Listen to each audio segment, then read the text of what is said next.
그 강의안을 아까 그 단톡방에 올려드렸는데, 이 강의안은 그 카피라이트 그 뭐 무슨 저작권 이런 게 전혀 없는 거기 때문에 그 각 개인에 맞게 얼마든지 편집해서 뭐 내용을 더하셔도 좋고요, 빼셔도 좋고, 얼마든지 편집해서 사용하시되, 그 주변 분들과 이 세언약에 관련된 부분들은 제가 생각할 때 너무너무 중요한 내용이기 때문에, 그 저는 개인적으로는 그렇습니다. 뭐 교회를 다니냐 안 다니냐보다 이 세언약을 알고 이 세언약의 삶을 사냐 안 사냐가 훨씬 더 중요하다고 생각하기 때문에, 이 세언약 메시지를 그 잘 숙지하신 다음에 주변의 분들과 잘 나눠주시면 좋겠습니다.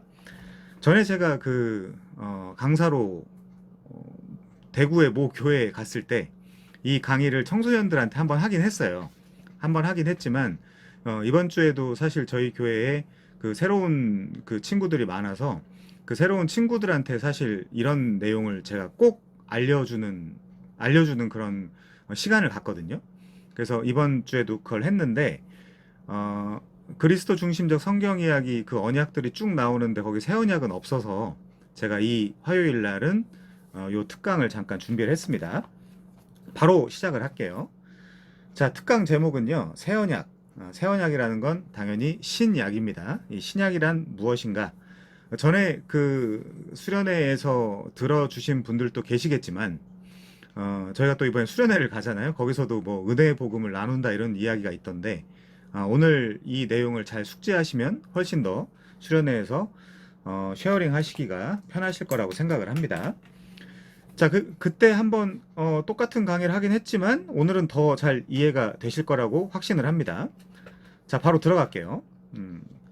성경부터 볼게요. 우선 성경부터. 자, 성경관이죠. 우리 개혁파 교회의 성경관입니다.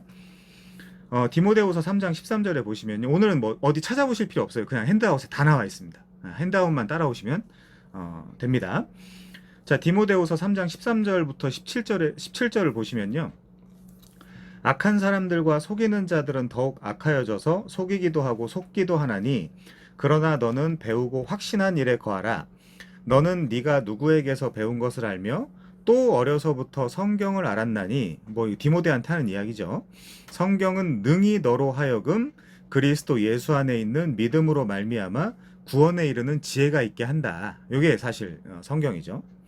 모든 성경은 하나님의 감동으로 된 것으로 교훈과 책망과 바르게 함과 의로 교육하기에 유익하니, 이는 하나님의 사람으로 온전하게 하며 선한 일을 행할 능력을 갖추게 하려 함이라. 이 부분이 아주 우리가 성경 혹은 성경관에 대해서 논의를 할 때 늘 생각해보는 성구입니다. 거기 괄호 안에 베드로후서 1장 20절부터 21절이라고 써 있는데요. 여기도 가보시면 성령의 감동하심이란 표현이 나와 있는데, 이 본문이랑 사실 헬라어는 같진 않습니다. 베드로후서 1장 20절에는 성령의 감동하심으로 나와 있는 그 부분은 하기오스 푸뉴마, 그러니까 성령이 페로 그 운반하셨다, 옮겨주셨다, 이제 이런 개념이고요. 여기 그 디모데전서 3장 13절 이하에 나오는 이 감동하심은 우리가 다 잘 알고 있다시피 푸뉴 테오스토스죠. 그래서 푸네오가 뭐 바람을 불다, 뭐 숨을 쉬다, 생명을 불어넣다, 뭐 여러 가지 의미를 가질 수 있지만, 이 푸네오와 그 테오스, 그러니까 하나님이 바람을 불어넣었다, 하나님이 영감을 주셨다, 이렇게 테오스와 푸뉴마의 합성어라고 할 수 있겠죠. 자, 성경은 그리스도인들에게 믿음의 대상이며 학문의 대상이라는 거죠. 이 믿음의 대상이라는 건 전제입니다. 왜냐하면 성경이라는 거는 다른 어떤 그 권위에 의해서 이것이 성경이다 아니다라는 걸 판단할 수 있다면 벌써 그 성경보다 더 높은 권위가 생기는 거기 때문에, 우리는 이 성경 자체를 우리 믿음의 대상이라고 전제를 하고, 또 믿음의 대상이기 때문에 열심히 연구하고 탐구해서 그 안에 담겨있는 진리를 파악하는 것이죠. 자, 그래서 기독교인의 별명은 한 책의 사람, 이렇게 자주 이야기를 합니다. 한 책의 사람. 그래서 개혁파의 성경 이해이기도 하죠. 그래서 개혁파에서 자주 하는 이야기가 The church must stand on the word alone, 이렇게 이야기합니다. 교회는 말씀 위에만 서 있어야 한다, 이렇게 우리가 번역할 수 있겠죠. 자, 그래서 기독교인의 별명은 한 책의 사람이라고 이야기할 수 있고요. 그래서 성경은 그리스도인들에게 유일하게 하나님의 영감과 그로부터 온 권위가 있다라고 믿는 책입니다. 저도 목사이긴 하지만 목사가 자기 그 강도상에서 자기 사상을 이야기한다거나 자기 이야기를 한다거나 그런 거 여러분들이 들으실 필요 없어요. 교회는 전혀 그런 그 기관이 아니고요. 하나님의 말씀을 얼만큼 잘 순수하게 보존하고 전파할 것이냐, 이제 그 부분에 사실 모든 생명력이 거기 가 있다라고 해도 과언이 아니죠. 그래서 믿음의 대상이며 학문의 대상입니다. 자, 다시 한번 디모데후서 3장 16절이요. 모든 성경은 하나님의 감동으로 됐다. 여기 감동은 테오푸뉴스토스 이렇게 읽습니다. 안에 헬라어를 제가 써놨는데 테오푸뉴스토스라고 읽는데 이 부분을 NIV라는 성경에서는요. 인터내셔널 성경 있잖아요. 뉴 인터내셔널 성경 버전. 거기에서는 갓 브레스트라고 해놨습니다. 그러니까 하나님이 숨을 쉬었다 라는 뜻이 될 수 있겠죠. 그래서 하나님에게서 그 나왔다라고 할 때는 익스퍼레이션, 영감을 주셨다라고 우리가 이야기를 하고요. 성경 입장에서는 영감을 받은 거기 때문에 인스퍼레이션, 영감을 받았다라는 입장에서는 인스퍼레이션, 영감을 주신 분 입장에서는 익스퍼레이션 이렇게 이야기를 하기도 하죠. 그렇게 표현하기도 합니다. 그래서 그걸 종합하고 그 총칭해서 갓 브레스트, 하나님이 숨을 불어 넣으셨다. 이렇게 약간 수동태로 기록이 되어 있죠. NIV에서 그렇게 번역을 했다는 것입니다. 자, 그리고요. 약 40여 명의 기자가 어떤 성경 같은 경우는 그 기자 혹은 저자를 우리가 분명하게 파악할 수 없기 때문에 약 그냥 40여 명이라고 잡습니다. 약 40여 명의 기자가 1500년 혹은 1600여 년에 걸쳐서 기록했다라고 되어 있는 건 BC 그 1500년부터 그 AD 90년까지 그 성경이 기록됐기 때문에 다 하고 있어요. 예, 그렇게 기록돼 있기 때문에 대충 한 1500년에서 1600여 년의 시간을 잡고 있는 거죠. 그런데 진정한 저자는 하나님 한 분이시라는 겁니다. 홀로 저자시죠. 그래서 우리가 그 조금 더 아주 그 세부적으로 따져본다면 저자는 성령 하나님 한 분이시고 삼위 하나님 한 분이시고 우리가 기자들로 이렇게 구분해서 설명하기도 하죠. 40여 명의 기자 이렇게 이야기하기도 합니다. 자, 그래서 그렇다 보니까 한 분 저자이시라면 당연히 일관된 메시지를 흐르는 역사를 서술하셨을 것이다. 그 내용도 마찬가지고. 그래서 그 내용에 있어서 통일성과 일관성을 가져야 된다라는 걸 우리가 좀 더 확인할 수 있겠죠. 성경을 통해서. 자, 그래서 구약은 39권이에요. 구약의 장르들은 뭐 역사도 있고요. 잠언, 금언도 있고요. 찬송 같은 것도 있고 시편 같은 그리고 예언 같은 것들도 있습니다. 신약은 27권이에요. 역사도 있고요. 거기도 보면 서신도 있고 비유도 있고 예언 같은 것들이 있죠. 그래서 우리가 뭐 이렇게 외우기도 하죠. 3927, 3927 그렇게 외우기도 합니다. 물론 3927은 그 곱하는 거지만 39권과 27권을 더하면 66권이죠. 총 그렇게 쉽게 외우기도 합니다. 자, 전체적인 장르를 보면요. 우리가 그 초반에 그런 공부도 했었잖아요. 문예적 해석 방법론 이라는 것을 생각해 볼 때 법률서도 있고요. 오경 같은 것들에 그런 것들이 많이 나와 있겠죠. 역사서도 있고요. 명언이나 격언, 그리고 속담이나 찬송시, 기도문, 철학서, 교회사, 예언서 등 이런 다양한 장르들이 있습니다. 자, 로마 카톨릭 교회는 구약이 46권, 그러니까 우리의 정경과 약간은 숫자가 다르죠. 7권 정도가 더 더해져 있습니다. 그걸 우리 그 기독교적 관점에서는 외경이라고 이야기하죠. 아포크리파라고 합니다. 헬라어로는 아포크리파라고 하는 그 외경 7권 정도가 추가되어 있고요. 신약은 동일합니다. 그래서 그 로마 카톨릭에서는 총 73권의 3권으로 정경을 잡고 있습니다. 자, 그럼 정경이 뭐냐? 정경은 헬라어로 하면 카논이에요. 영어 발음으로 하면 물론 캐논이지만 카논이라고 할 때 정경인데 이 카논은 뭐 표준, 잣대, 줄자 이렇게 번역할 수 있습니다. 그래서 우리의 어떤 그런 진리와 우리 삶의 어떤 그런 그 행위 이런 것들을 재는 정확무오한 하나님의 말씀으로서의 정경이다라고 할 때 우리가 카논이라는 표현을 쓰기도 합니다. 자, 근데 이 성경은 저도 이렇게 성경을 가지고 있지만 이 성경은 크게는 한 권이지만 작게 또 구분을 해본다면 두 개로 구분해 본다면 구약과 신약으로 나눠져 있어요. 이 부분부터 사실 우리가 출발을 해야 되겠죠. 사실 일반 그 성도님들께서 왜 성경이 구약과 신약으로 나누어졌는지 그거에 대한 이해가 많이 떨어집니다. 사실 굉장히 심각한 문제죠. 거기서부터 우리가 공부를 시작해 봐야 될 것 같은데. 자, 이 성경은 크게 한 권으로 이루어져 있지만 66권 그 또 아주 세부적으로 따져보면 두 권으로 돼 있기도 하지만 아주 세부적으로 따져보면 66권으로 구성되어 있죠. 그래서 40여 명의 기자의 손을 빌려 쓰여졌지만 하나님의 자기 계시를 담고 있기 때문에 일관성, 통일성을 유지한다. 셀프 디스클로저라 그러잖아요. 하나님이 자기를 우리한테 보여주신다. 그걸 이제 신학적인 용어로 하면 레벨라치오, 레벨레이션, 계시라고 하고요. 베일에 감춰져 있는 것을 보자기를 열어서 언베일링 한다라는 개념으로서 셀프 디스클로저라는 표현을 쓰기도 합니다. 하나님의 자기 계시죠. 그래서 하나님은 누구신가? 그리고 하나님은 어떤 일을 하시는가? 이런 것들.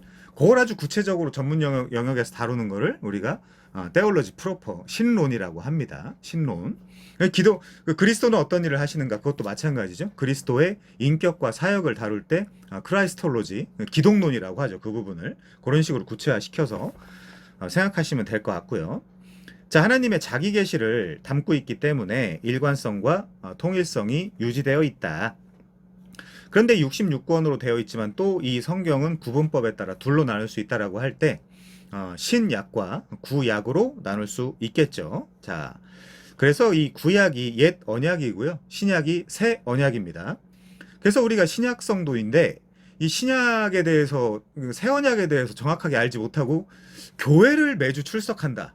그거는 사실 용납되지 않는 이야기죠. 사실상 신약의 어떤 그런 이론적인 부분과 실천적인 부분, 이 총칭되는 그런 부분을 알지 못하고 교회를 아무리 다닌다? 그게 바로 맹신이 될 위험성이 있겠죠.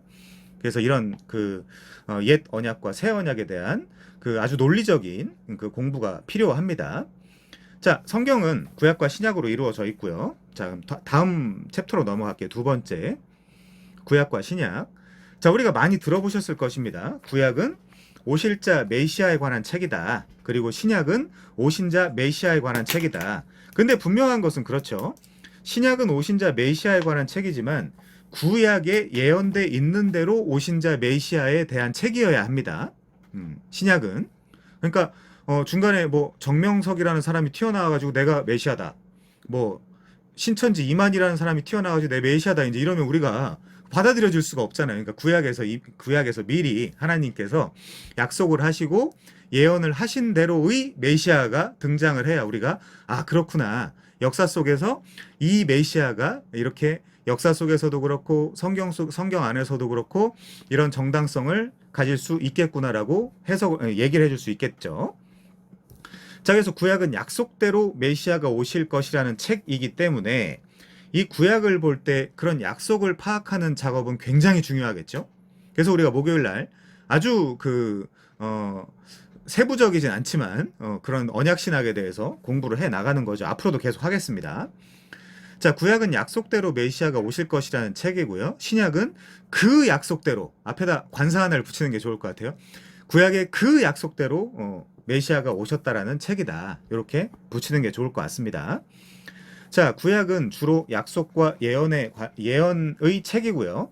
신약은 주로 그 약속에 대한 성취의 책이라고 이해할 수 있겠죠.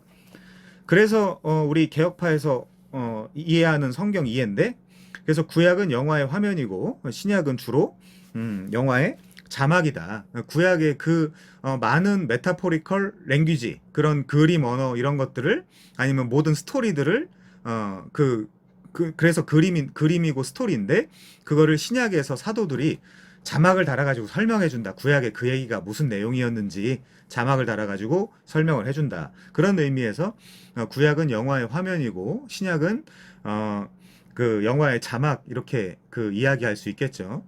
제가 최근에 스페인 영화 인비저블 게스트라는 영화를 봤거든요. 스페인어를 모르기 때문에 제 가장 친한 친구가 지금 스페인에 가 있기도 한데 스페인에 선교사로 가 있는데 아무튼 저는 스페인어를 모르기 때문에 자막이 없이는 그 영화를 볼 수가 없거든요. 인비저블 게스트라는 영화를 자막을 달고 봤더니 아주 웰메이드 무비였다 이런 평가를 할 수 있겠죠. 자, 아무튼 그 다음에요. 그래서 어거스틴은 이렇게 이야기를 했습니다. 이게 이제 라틴어인데 노붐 테스타멘툼 인 베테레 라텟 베투스 인 노보 파텟 이렇게. 자, 이게 무슨 뜻이냐? 구약 안에 신약이 감추어져 있다. 그리고 신약 안에 구약이 드러나 있다. 이렇게 이해할 수 있겠죠. 구약 안에 신약이 감춰져 있고 신약 안에 구약이 드러나 있다. 그러면 우리가 성경을 읽을 때 구약도 신약도 절대 무시할 수 없겠죠. 그래서 거기서 개혁파의 성경 이해가 성경에서 원리가 나오는 거예요. 성경은 우리가 해석하는 것이 아니라 성경은 성경이 직접 해석을 해주고 있고 우린 그것을 발견한다. 이렇게 이해하면 되겠죠. 자, 그래서 그런 것들 많이 발견하시길 바랍니다. 그러면 시편 그 기자들처럼 와, 하나님의 말씀이 정말 꿀송이 같구나. 이렇게 그 이미 그 다윗 당시에 이미 메시아에 대해서, 진리에 대해서, 복음에 대해서 다 이렇게 하나님 말씀에 감춰져 있구나. 모세오경부터 마찬가지겠죠. 자, 그래서 구약은 영어로 올드 테스타멘트라고 하고요. 신약은 영어로 뉴 테스타멘트라고 합니다. 그래서 성경은 크게 옛날 약속과 새로운 약속으로 이루어져 있죠. 여기서 약이라는 한문은 언약, 약속, 합의 등을 뜻하는 라틴어 테스타멘툼에서 왔습니다. 테스타멘툼에서 테스타멘트가 왔겠죠. 테스타멘툼에서 유래한 단어입니다. 자, 역사적으로 터툴리안이라는 사람이 처음 신약을 노붐 테스타멘툼이라고 이야기한 걸로 알려져 있죠. 그래서 거기서 우리가 신약 이렇게 부르기도 한다라고 역사적으로 우리가 찾아보면 그런 내용을 할 수 있을 것 같습니다. 자, 성경은 두 개의 언약 관계로 이루어져 있다. 크게 따져본다면 그렇다는 거죠. 구약과 신약. 두 개의 언약 관계로 이루어져 있다. 이 두 언약의 관계를 잘 이해해야 된다. 굉장히 중요한 얘기죠. 요거를 모르고 사실 교회를 다니는 사람들이 생각보다 많습니다. 성경이 왜 구약과 신약이지? 뭐 이런 걸 아예 생각을 안 해보는 거죠. 그런데 이 구약과 신약은 분명히 연속성과 불연속성이 있습니다. 왜 그러냐면 신약이라는 말이 등장하기 위해서는 이미 구약이라는 것이 어떤 한계나 혹은 어떤 문제나 히브리서의 용어를 사용해 본다면 어떤 흠 같은 것들이 발견되어야 새로운 약속이 주어지겠죠. 논리적으로 생각해 보면 그렇다는 겁니다. 자, 그래서 신약이라는 말의 전제 조건은 구약이죠. 옛날 약속이 뭐라도 있었어야만 신약이라는 새로운 약속이라는 말이 성립될 수 있겠죠. 지금 저는 최대한 이성적으로 논리적으로 접근하고 있습니다. 자, 그렇다면 여기 제가 드린 강의 안에 써 있는 것처럼 구약의 어떤 한계나 문제가 드러나야 신약이라는 말이 성립될 수 있다. 구약 자체로 완전하거나 완벽하다면 새로운 언약, 새로운 약속을 줄 이유가 하나님 입장에서 전혀 없겠죠. 전혀 없겠죠. 자, 그래서 거기 기록되어 있는 성구들 한번 보시겠습니다. 히브리서 7장 18절 이하요.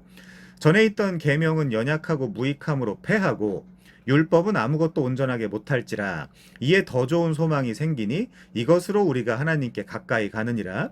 여기서 더 좋은 소망이 우리가 의역을 한다면 새로운 언약이 될 수 있겠죠. 자, 히브리서 7장 22절도 보겠습니다. 문맥적으로 한번 보시죠. 예수는 더 좋은 언약의 보증이 되셨느니라. 더 좋은 언약, 구약보다 더 나은 언약, 더 좋은 언약, 새 언약이겠죠. 그 새 언약의 보증이 되셨다. 자, 히브리서 8장 7절입니다. 성경 찾아보실 필요 없어요. 그냥 강의안만 보시면 됩니다. 거기 다 써놨어요. 그 강의안을 자기 걸로 만드셔서 거기다 더할 내용 더하시고 뺄 내용 빼셔가지고 주변 분들이랑 꼭 나누시기 바랍니다. 이 내용은. 자, 히브리서 8장 7절이요. 저 첫 언약이 무흠하였더라면, 자, 이 문장만 보면 첫 언약은 흠이 있다는 이야기죠. 그 말은 하나님 말씀이 흠이 있다는 게 아니라 우리 죄인을 구원하려고 할 때 흠이 있다는 이야기입니다. 율법으로는 우리가 구원을 받을 수 없죠. 이제 그 이야기입니다. 그 언약 자체가 흠이 있다라기보다 그 언약이 죄인된 인간을 구원하기에는 로마서 8장 1절식으로 이야기하면 턱없이 약하다. 그렇게 이야기할 수 있겠죠. 율법이 육신으로 말미암아 연약하여 할 수 없는 그것을 하나님은 하시나니 이렇게 나와 있잖아요. 로마서 8장 1절 이하에 보면요. 2절에 보면요. 자, 히브리서 8장 13절도 볼까요? 새 언약이라 말씀하셨음에 첫 것은, 자, 문맥적으로 읽어보면 새 언약이라 말씀하셨음에 첫 것 이렇게 나오면 뭘까요? 구약이겠죠. 옛 언약이겠죠. 첫 것은 낡아지게 하신 것이니 낡아지고 쇠하는 것은 없어져 가는 것이니라. 이렇게 그 강의안 보시니까 되게 편하시죠. 저도 시간이 되면 늘 강의안을 만들어가지고 배포해서 이렇게 강의를 하고 싶은데 죄송합니다. 제가 시간이 없어가지고 저도 이렇게 만들어드리면 맨날 이렇게 성경 찾아볼 필요도 없고 이렇게 다 적어드리면 되게 편한데 제가 하여튼 시간이 되면 최대한 이런 강의들을 많이 해서 이 강의안을 배포하도록 하겠습니다. 로마서는 제가 강의안이 다 있거든요, 사실은. 그건 이제 나중에 저희가 다시 로마서를 공부할 때 이 모든 그런 로마서의 그 논의된 내용들, 그런 논문이나 아니면 주석 같은 것들 제가 다 압축해서 그 필요한 부분만 이렇게 강의안으로 만들어가지고 나중에 배포해서 각 권 성경들을 다 그렇게 우리가 앞으로 공부를 하도록 하겠습니다. 자, 이렇게 이야기하면 그러면 구약 무용론이냐? 그럼 구약이 필요 없다는 거냐? 그렇지는 않습니다. 왜 그렇지 않냐? 오히려 이 신약의 핵심, 즉 예수 그리스도와 그를 믿음으로 사는 삶은 어떤 원리에 의해서 주어졌는가를 논리적이며 역사적으로 추적해보며 정리하기 위해서는 반드시 구약이 필요하죠. 아, 이 약속대로 예수님이 오셨구나. 아, 이 언약, 이 말씀대로 예수님이 오셔서 이렇게 성취하셨구나. 라는 그 부분을 확인하기 위해서는 반드시 구약이 필요하죠. 반드시 구약이 필요합니다. 자, 그래서 여기 밑줄 쳐놨네요. 오신 자 예수 그리스도를 소개하는 책이 바로 신약인데 이 신약은 구약에서 미리 이렇게 이런 방식으로 오실 것이라고 바라보고 예언하고 약속한 그대로 오셔야만 이 예수님이 정당성이 있는 거예요. 자, 그렇게 확인하시면 되겠습니다. 그래서 신약 성경에 보면 예수께서 so that 구문인데 so that the scripture would be fulfilled 이런 표현들이 나옵니다. 이 fulfill이라는 말이 성취하다라는 뜻이거든요. 자, 근데 이걸 어떻게 우리가 해석을 할 수 있냐? 성경을 응하게 하려 했다. 예수님이 그 말씀 많이 하시잖아요. 내가 성경을 응하게 하기 위해 왔다. 내가 성경을 응하게 하기 위해 왔다. 이런 표현을 많이 하시죠. 자, 그게 scripture would be fulfilled. 이렇게 성경을 응하게 하기 위해 왔다라는 표현이 신약 성경에 반복적으로 나오는 것이죠. 그래서 거기서 나오는 성경을 응하게 하기 위해 왔다라는 건 구약이겠죠. 그럼 그 구약을 응하게 하러 온 분이 이분이어야 된다는 거예요. 논리적으로. 이분이 아니고 정명석이거나 제가 아는 이단이 별로 없어가지고 자꾸 이 두 사람만 이야기하는데 그 이만이거나 그러면 안 됩니다. 우리는 그를 따라갈 수가 없어요. 왜냐하면 구약에 예언이 안 돼 있기 때문에. 근데 우리는 구약에 예언된 예언된 대로 활동하는 어떤 분이 계시는데 그분이 예수다. 그럼 따라가는 거죠, 우리는. 그 하나님의 약속이니까요. 자, 그래서 구약은 오실 자 예수, 신약은 구약대로 오신 자 예수, 그 외에는 이단이며 그런 예수님을 성경은 이렇게 표현하고 있죠. 히브리서 8장 6절입니다. 그는 더 아름다운 직분을 얻으셨으니 그는 더 좋은 약속으로 세우신 더 좋은 언약의 중보자다. 이렇게 이야기하고 있죠. 자, 그러면 바로 새 언약에 대해서 한번 우리가 생각을 해보겠습니다. 세 번째 챕터요. 새 언약. 이렇게 예쁘게 그 디자인 해준 거는 그 전도사님 해주신 겁니다. 저는 이런 걸 못하기 때문에. 제가 그때 청소년부 가가지고 강의를 했는데 이렇게 그 써놓으면 청소년들이 이걸 보겠냐 이러면서 그 만들어 주신 거예요, 전도사님이. 자, 새 언약 파트를 한번 보겠습니다. 그렇다면 우리는 더 좋은 약속과 더 좋은 언약이 등장하게 되는 그 배경을 확실히 공부하면 크게 두 가지 구분, 즉 구약과 신약이 무엇인지를 명확하게 알게 되고 그렇게 되면 성경을 더 큰 틀에서 명확하게 이해할 수 있게 되겠죠. 자, 그러기 위해서는 제 접근 방식이긴 하지만 예레미야서를 보면서 그 논의를 해 나가는 게 좋을 거라는 생각을 합니다. 왜냐하면 예레미야서에서 하나님께서 그 이스라엘을 심판하시거나 정죄하실 때 그 구약을 많이 인용하면서 말씀을 하시거든요. 자, 한번 보겠습니다.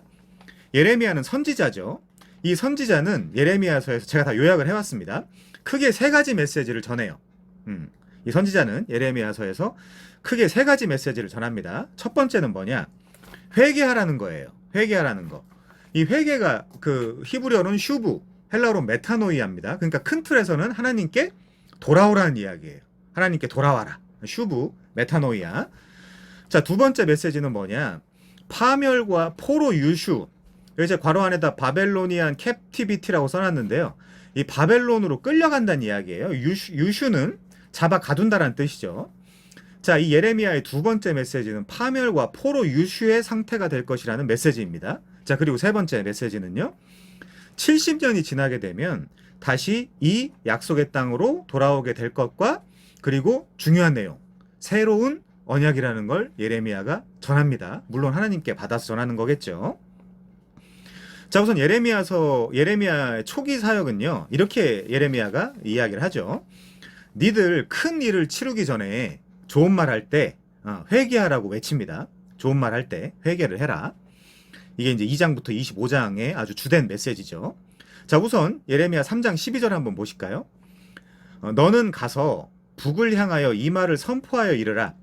여호와께서 이르시되 배역한 이스라엘아 돌아오라. 나의 노한 얼굴을 너희에게로 향하지 아니하리라. 나는 긍휼이 있는 자라. 너를 한없이 품지 아니하느니라. 여호와의 말씀이니라. 너는 오직 네 죄를 자복하라. 이는 내 하나님 여호와를 배반하고 네 길로 달려 이방인들에게로 나아가 모든 푸른 나무 아래로 가서 내 목소리를 듣지 아니하였음이라. 여호와의 말씀이니라. 여호와의 말씀이니라. 배역한 자식들아 돌아오라. 이게 슈브입니다. 나는 너희 남편이다. 이런 이유로 자꾸 하나님이 이 음란한, 이 음행한, 이 간음한 이스라엘아 이렇게 말씀하시는 거거든요. 하나님하고 이스라엘은 부부 관계로 시내산에서 그 결혼식 혼인 언약을 맺었기 때문에 그렇습니다. 자, 3장 22절도 볼까요? 배역한 자식들아 돌아오라. 슈브죠. 메타노이아입니다. 내가 너희의 배역함을 고치리라. 그러니까 돌아오면 고친다. 나한테 돌아오면 고친다. 자, 예레미야 4장 1절도요. 내게로 돌아오라. 4장 14절도요. 예루살렘아 네 마음에 악을 씻어버리라. 그리하면 구원을 얻으리라. 네 악한 생각이 네 속에 얼마나 오래 머물겠느냐. 이렇게.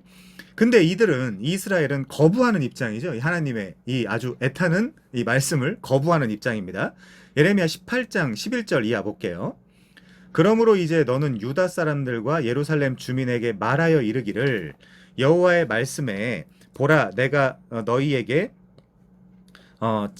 재앙을 내리며 계책을 세워 너희를 치려 하노니 너희는 각기 악한 길에서 돌이키며 너희의 길과 행위를 아름답게 하라 하셨다 하라.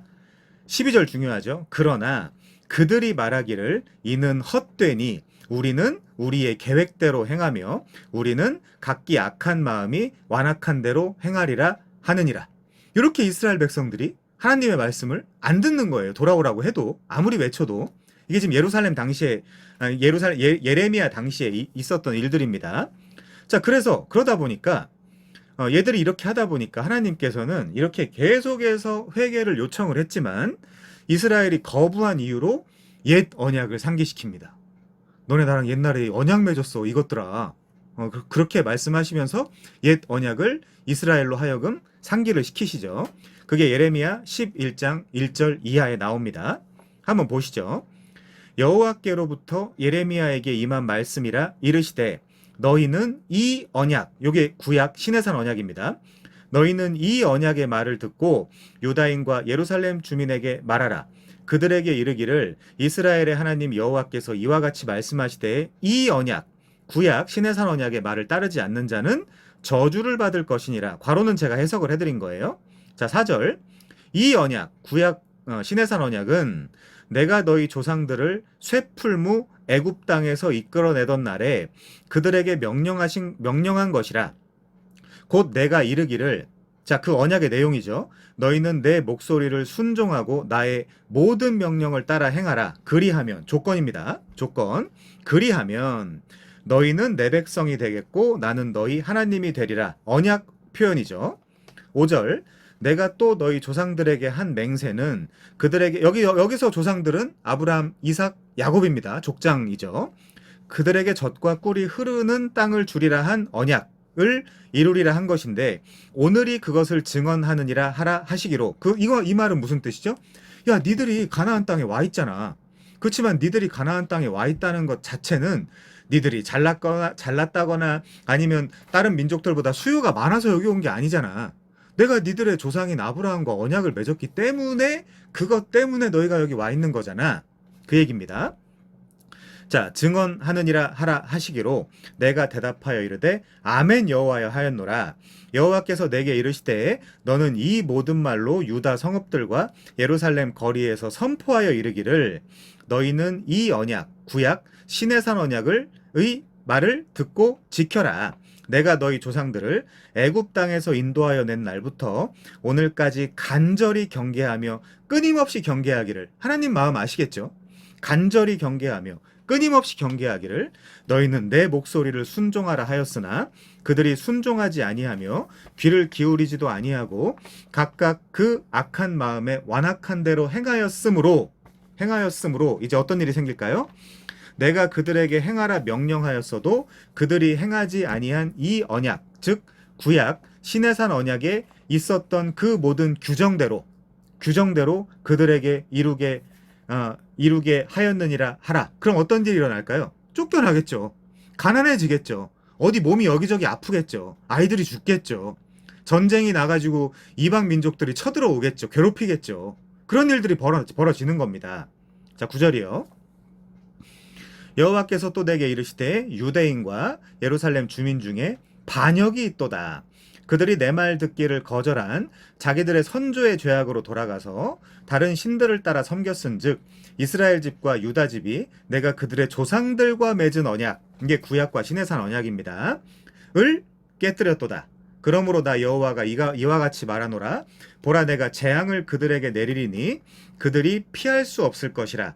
그들이 내게 부르짖을지라도 내가 듣지 아니할 것인즉 들을 이유가 없죠. 언약을 지키지 않았는데요. 유다 성읍들과 예루살렘 주민이 그 분향하는 신들에게 가서 부르짖을지라도 그 신들이 그 고난 가운데에서 절대로 그들을 구원하지 못하리라. 왜요? 나무잖아요. 그 신들은. 아세라니 뭐 바알이 나무잖아요. 돌이잖아요. 돌이 어떻게 그들을 구원할 수 있겠습니까? 죽은 신인데요. 없는 신인데요. 처음부터. 우상인데요. 자, 이스라엘은 하나님과 아브라함이 맺은 그 횃불 언약 때문에 처음에 애굽이라는 땅에 들어가게 됩니다. 창세기 15장 13절이요. 여호와께서 아브라함에게 이르시되 너는 반드시 알라. 네 자손이 이방에서 객이 되어 그들을 섬기겠고 그들은 400년 동안 네 자손을 괴롭히리니 그들이 섬기는 나라를 내가 징벌할지며 그 후에 네 자손이 큰 재물을 이끌고 나오리라. 자, 애굽에 들어갔다가 나오는 것을 우리가 입애굽, 출애굽이라고 하죠. 그러나 출애굽이 목적이 아니고 가나안 땅이 목적입니다. 결국에는 그냥 애굽에서 나와서 그냥 광야에서 알아서 살고 알아서 무슨 오합지졸처럼 사는 그게 목적이 아니고 결국엔 가나안 땅까지 가는 게 목적이었죠. 그 당시에. 자, 이 땅은 하나님이 아브라함에게 약속을 하셨기 때문에 약속의 땅이라고 불리죠. 출애굽기 15장 18절입니다. 이하 그날에 여호와께서 아브라함과 더불어 언약을 세워 이르시되 내가 이 땅을 애굽 강에서부터 큰 강 유브라데까지. 애굽 땅은 그 가나안 땅으로 볼 때 애굽 강은 밑에 있고요. 남쪽에 있고요. 유프라테스는 위에 있죠. 그 유프라테스를 하란에서 아브라함이 건너서 온 겁니다. 가나안 땅으로. 자, 근데 그 남쪽 애굽 강에서 위쪽 북쪽 큰 강 유브라데까지 네 자손에게 준다 그러죠. 거기가 어디냐? 겐, 그니스, 감몬, 헷, 브리스, 르바, 아모리, 가나안, 기르가스, 여부스 족속의 땅입니다. 그러니까 거기가 가나안 땅이에요. 그 세는 방식에 따라서 10족속이 되기도 하고 7족속이 되기도 하는데 그때 그 땅에서 이니셔티브를 아모리 족속이 지고 있을 때는 아모리 족속의 죄악이 아직 차지 아니하였다 이렇게 표현하기도 하고요. 일반적으로는 그냥 가나안 땅이라고 표현하기도 하는 그 땅입니다. 지금으로 이야기하면 지금 사실 이스라엘과 그 근동에 있는 그 어디에요? 전쟁이 났잖아요. 이란이랑. 이란은 사실 그 페르시아 쪽이랑 북쪽 그 갈대아 그러니까 그 바벨론이랑 약간 엮여 있는 곳이거든요. 그러니까 갈대아 지금으로 이야기하면 이라크인데 그 위쪽을 이야기하는 거죠. 그러니까 옛날에는 페르시아 제국이었는데 지금은 이 이스라엘이 그냥 때려버리더라고요. 옛날에는 굉장히 이 성경 기록 시기에는 많이 힘들었는데 지금은 그냥 가서 때려버리는 걸 보고 와 이게 어떻게 될까 뭐 이런 생각을 개인적으로 해보기도 했습니다. 자, 아무튼 이렇게 이스라엘은 입애굽했다가 출애굽을 하고 가나안 땅, 즉 약속의 땅으로 가게 되죠. 이 이유가 세상에서 빼내서 구별되는 하나님의 거룩한 나라, 거룩한 백성을 만들기 위함이었죠. 최근에 우리가 공부한 것처럼. 자, 나라의 3요소는 국민, 주권, 영토인데 국민은 이스라엘, 영토는 가나안 땅, 주권은 소위 이스라엘의 헌법이라고 불리는 그 율법, 그리고 그 율법을 주신 하나님, 이렇게 우리가 이해할 수 있겠죠. 그래서 국민, 주권, 영토 이렇게 이야기할 수 있습니다. 자, 그런 원리에서 하나님은 이스라엘에게 율법을 주신 거예요. 왜냐하면 이 신정국가 하나님 나라를 아브라함을 통해서 만들기로 작정을 하신 것이기 때문에 그렇습니다. 자, 그런데 우리가 민수기 33장을 보면요, 이스라엘 백성의 그 출애굽 여정이 아주 자세히 기록이 되어 있거든요. 제가 한번 읽어보겠습니다. 민수기 33장 5절. 이스라엘 자손이 라암셋을 떠나, 요 라암셋이 애굽에서 출발했던 그 출발 지역이죠. 라암셋을 떠나 숫곳에 진을 치고, 숫곳을 떠나 광야 끝 에담에 진을 치고, 에담을 떠나 바알스본 앞 비바히롯으로 돌아가서 믹돌 앞에 진을 치고, 하이롯 앞을 떠나 광야를 바라보고 바닷 가운데를 지나 홍해겠죠. 에담 광야로 사흘길을 가서 마라에서 진을 치고 마라를 떠나 엘림에 이르니 엘림에는 샘물 12과 종려 70그루가 있으므로 거기서 진을 치고 엘림을 떠나 홍해가에 진을 치고 홍해가를 떠나 신광야에 진을 치고 신광야를 떠나 돕가에 진을 치고 돕가를 떠나 알루스에 진을 치고 알루스를 떠나 르비딤에 진을 쳤는데 거기는 백성이 마실 물이 없었더라. 르비딤을 떠나 시내 광야에 진을 치고. 자, 이스라엘은 우리가 최근에 그 주례를 했습니다. 출애굽기 12장에서 유월절 사건, 페샤흐라 그랬죠. 페샤흐, 패스오버, 과월절, 유월절 뭐라고 불러도 상관은 없습니다. 지나간다는 뜻이죠. 지나간다. 그의 신약적 의미로는 뭐냐면 로마서에 나오는 하나님이 그들의 죄를 간과하셨다라는 그 표현, 지나갔다 그 표현입니다. 자, 유월절 사건, 그 간과 사건을 통해서 출애굽을 시작하게 됩니다. 이 첫 유월절에 어린 양을 그들 대신 잡죠. 자, 다음 페이지입니다. 그 출애굽기 12장 21절에 이렇게 나오죠. 모세가 이스라엘 모든 장로를 불러서 그들에게 이르되 너희는 나가서 너희의 가족대로 어린 양을 택하여 유월절 양으로 잡고 우슬초 묶음을 가져다가 그릇에 담은 피에 적셔서 그 피를 문 임방과 좌우 설주에 뿌리고 아침까지 한 사람도 자기 집 문 밖에 나가지 마라. 여호와께서 애굽 사람들에게 재앙을 내리려고 지나가실 때에 문 임방과 좌우 문설주의 피를 보시면 여호와께서 그 문을 넘으시고 멸하는 자에게 너희 집에 들어가서 너희를 치지 못하게 하실 것임이라. 자, 이것이 구약 성경에서 그 인류의 구원을 가장 잘 그려주는 그림 언어, 스토리거든요. 스토리. 그런데 중요한 건 이거죠. 우리가 신약적 해석이 판단과 평가가 중요한데 고린도전서 5장 7절에 보면 이렇게 나와 있습니다. 우리의 유월절 양 곧 그리스도께서 희생되셨느니라. 그러면 이게 구약에서는 실제 어린 양을 잡아가지고 유월절, 과월절 하는 모습이 보여졌다면 신약에서는 예수님이 그 유월절 어린 양이 되셨구나라고 우리가 해석을 하게 되죠. 사도들이 구약에 아까 그 구약 영화의 그 화면을 자막을 달아주는 거라고 우리가 해석을 할 수 있겠죠. 자, 아무튼 이 사건으로 홍해를 건너서 광야를 지나 시내산에 이르게 됩니다. 자, 드디어 이 시내산에서 언약을 맺는데 이것을 그 당시, 그러니까 이들이 살아있을 그 당시, 그래서 그 당시 언어로 이야기를 하면, 그러니까 객관적 언어로 하면 시내산 언약이라고 부르고요. 우리는 지금 신약교회잖아요. 이 신약교회 입장에서 뒤를 바라보면 이 언약이 구약이 되는 거예요. 옛날 약속이 되는 거예요. 우리 입장에서는. 그래서 그 구약의 원리를 따라서 산 그 모세 오경부터 시작해서 말라기까지를 우리가 그냥 총칭해서 구약의 영향권 아래 있다라고 해서 구약이라고 부릅니다. 자, 신약은 좀 다른 의미가 되겠죠. 이따 찾아볼게요. 자, 이걸 구약 옛 언약이라고 부르는데요. 출애굽기 19장 1절부터 6절 한번 보겠습니다. 이스라엘 자손이 애굽 땅을 떠난 지 3개월이 되던 날 그들이 시내 광야에 이르니라. 그러니까 이스라엘 백성들은 밑에 시내 광야에 있고요. 모세는 시내 산으로 올라가겠죠. 자, 그들이 르비딤을 떠나 시내 광야에 이르러 그 광야에 장막을 치되 이스라엘이 거기 산 앞에 장막을 치니라. 거기 산이 어디겠어요? 시내 산이겠죠? 호렙. 모세가 하나님 앞에 올라가니 여호와께서 산에서 그를 불러 말씀하시되 너는 이같이 야곱의 집에 말하고 이스라엘 자손들에게 말하라. 내가 애굽 사람에게 어떻게 행하였음과 내가 어떻게 독수리 날개로 너희를 업어 내게로 인도하였음을 너희가 보았느니라. 세계가 다 내게 속하였나니, 자, 조건절입니다. 너희가 내 말을 잘 듣고 내 언약을 지키면, 요거 이제 반대로 뒤집으면 이 언약에 뭔가 다른 그 상벌 관계 중에 벌 쪽으로 가겠죠. 지키면 이렇게 하면 상 쪽 관계로 갈 거고요. 내 언약을 지키면 너희는 모든 민족 중에서 내 소유가 되겠고 너희가 내게 대하여 제사장 나라가 되며 거룩한 백성이 되리라. 너는 이 말을 이스라엘 자손에게 전할지니라. 자, 이스라엘 백성은 시내 광야에 있습니다. 거기서 지금 텐트를 치고 진을 치고 있죠. 근데 모세는 시내산 아주 깊은 곳에 올라갔습니다.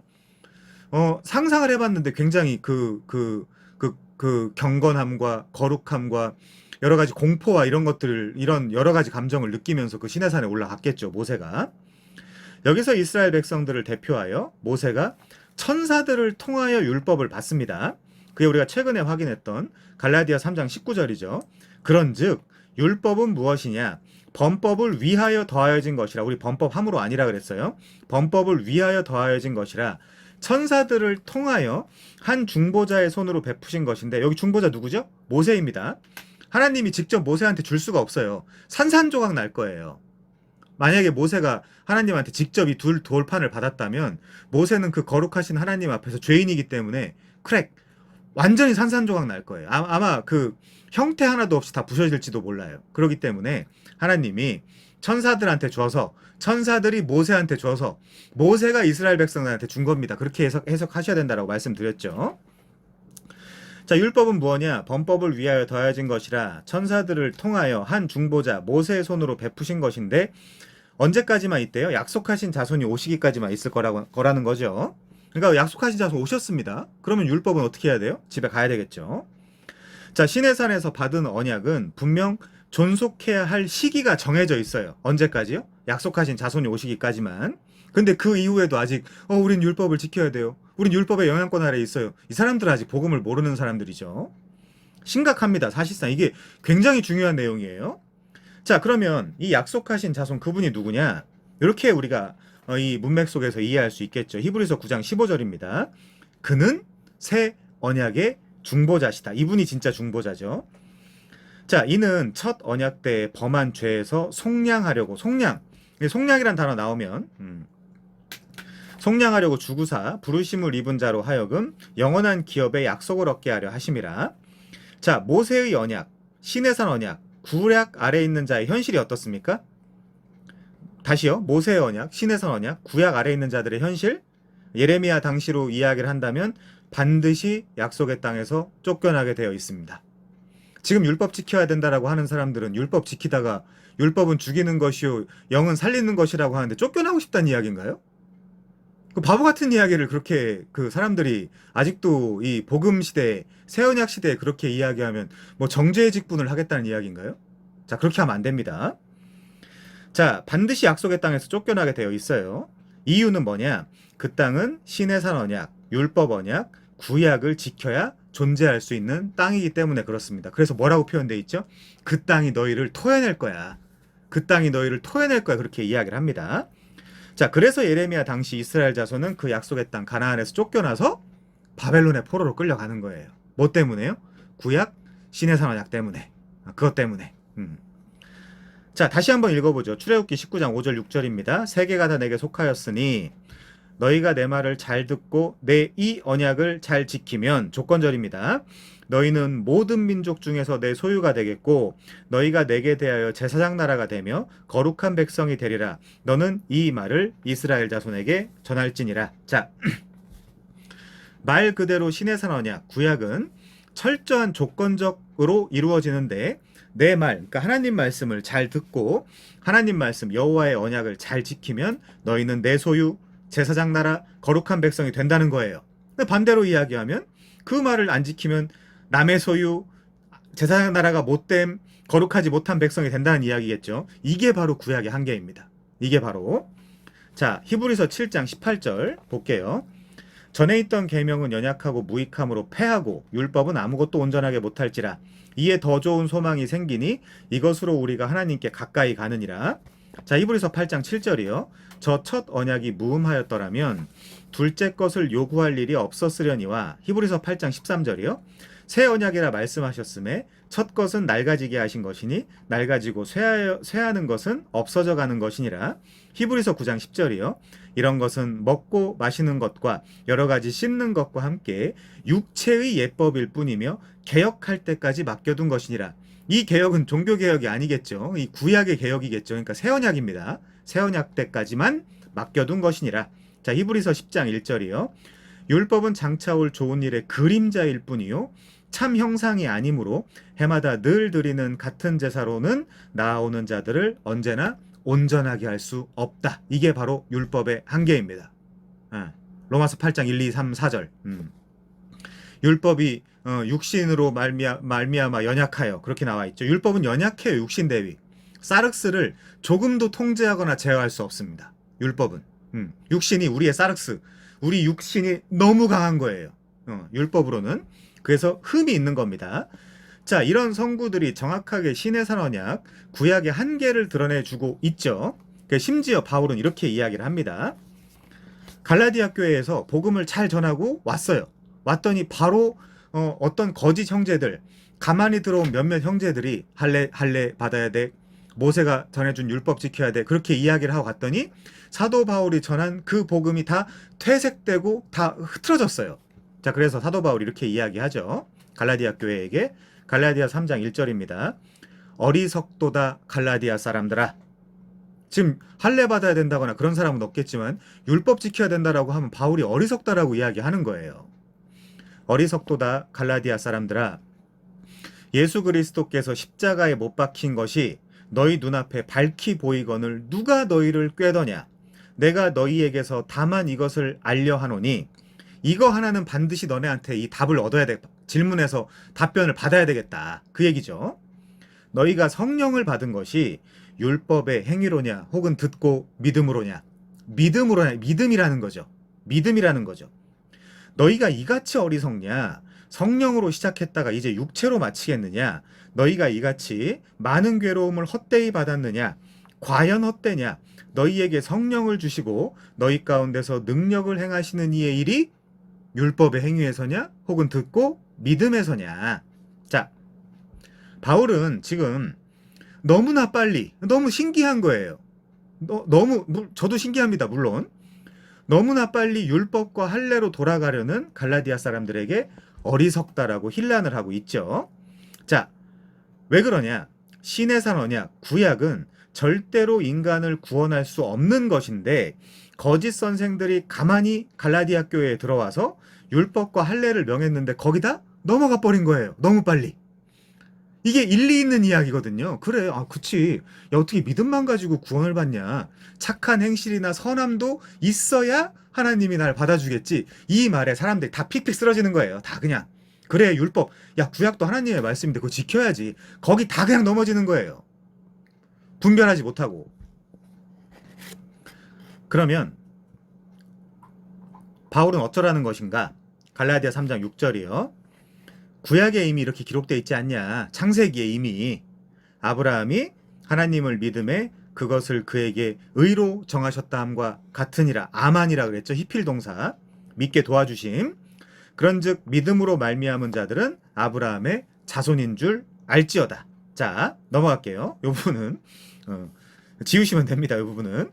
자, 신해산 언약이 주어지고 인간들은 자신의 수준도 모른 채 덥석 이 옛 언약, 신해산 언약을 받아들여요. 신해산에서. 옛 언약, 그 당시엔 옛 언약이 아니겠죠.